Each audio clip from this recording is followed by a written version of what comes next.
We're back with Love and Theft, whose single is, or not single, well, single is Angel Eyes, but the album is called Love and Theft, which really, I'm so glad that you did that instead of calling it Ricochet.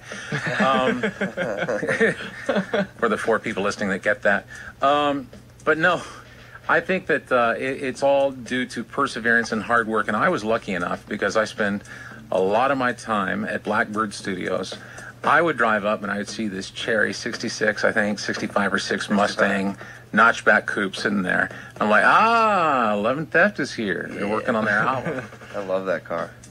Well, you drove it a lot. You were at Blackbird a lot. Yeah, we were. How many songs, because I wanted to talk about the work, I saw firsthand went into this. How many songs in total did you choose between before you came up with the final list that made the album today? There were, that we actually recorded, there's probably 16 or 17, but there were hundreds that we went through. Yeah. You know, both that we wrote and both that were, outside songs that were pitched to us. So it was definitely a very painstaking process just going through all the songs. And there's so many amazing songs floating around Nashville. And that was the fun part of it. Yeah, we felt very blessed to, in our opinion, we got some of the best songs we've ever heard. So, you know what I've always wondered is, okay, you guys, by the way, if you're just joining us, you're listening to Love and Theft. You guys are such great songwriters. But then you have these songs that are pitched to you from outside. How do you, when going through that selection process, do you really have to work to be objective and say, wow, I'd really love to have all of the songs be ours, but, when it's all said and done, is that hard to do? It's really difficult, especially for us in our first album. We wrote everything that was on the album.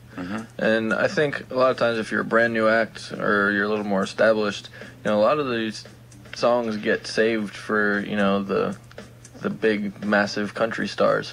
So, which you will be after today. Thank you very much. Oh, thank you. Well, we wanted to cut the best songs we possibly could, so we literally listened to hundreds and hundreds and hundreds of songs, and, we didn't want to shoot ourselves in the foot and say, we're only going to record our own songs, it's better for royalty checks and stuff. We just wanted to put the best songs out, the best music that we possibly could out, and I think we got a very cool, eclectic but very organic mixture of songs that made this album. We're really passionate about all of them, and especially the ones we didn't write, just because, we got to kind of put our own twist on them and, put a different spin on them, I guess, from the demos that we heard. So it was a lot of fun trying to make songs that we didn't write our own. If you're just joining us, we're listening to Love and Theft. Love and Theft, our guest today. Their debut album, self-titled album, is out officially today.